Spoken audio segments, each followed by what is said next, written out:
Alright, so I sound a little sick, and that's because I am sick. So just deal with that. Anyways, Spike Spiegel, one of science fiction's most famous bounty hunters. It's often overlooked, though, that his training came from a life of crime.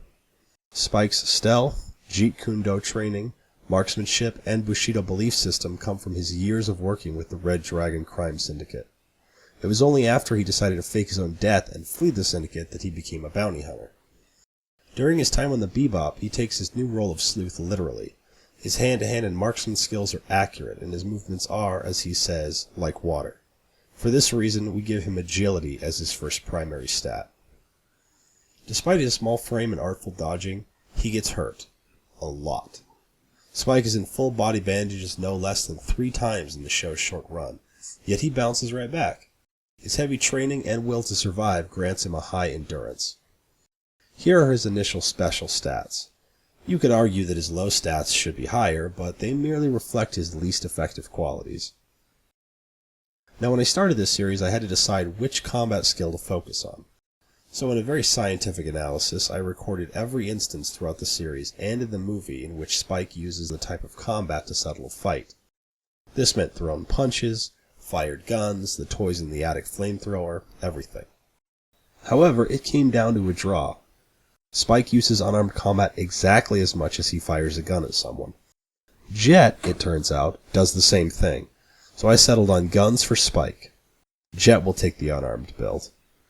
Spike goes in blazing many times, but his stealth is often underplayed. I've given him sneak because he surprises many of his bounty heads, sometimes even using costumes. And lastly, I've decided on survival. While Spike benefits from modern medicine, he personally relies on home remedies and cultural cures. We'll use that to keep him alive instead of stim packs. Now, here's the problem. Spike, like every other anime character in existence, has a very unique hairstyle and outfit. Even with a massive hair pack, I couldn't find anything that came close to his hair. His outfit can sort of be replicated, but a problem emerges from this as well. The only blue suit in the game is President Kimball's. You'd have to assassinate him to get it, or use console commands. I'm thinking maybe we'll go with a different Spike look. When he gets serious, he wears a trench coat. The bounty hunter duster is good looking and has a topical name. A nice alternative between similarity and usefulness is the Riot gear, which is found in the Lonesome Road DLC. To further complicate things, let's talk about his weapons. Spike's signature weapon is a Jericho 941, a medium pistol chambered with 9mm rounds. So his endgame weapon would be the one you're given when you leave Doc Mitchell's house.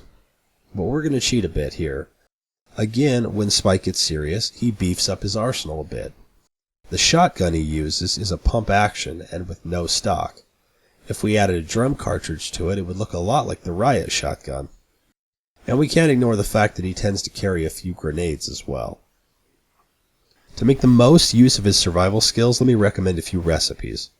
We can compensate for Spike's low intelligence with black coffee. The health powder, health poultice, and after Lonesome Road bitter drink are going to be Spike's primary version of stims. And to deal with poison, nothing in the world is easier to carry than some snakebite tourniquets, which are used automatically.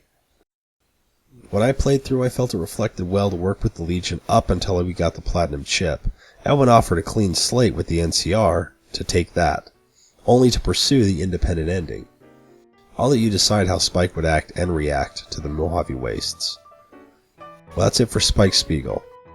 Check back for his partner coming up on the next video, Jet Black. Hey, thanks.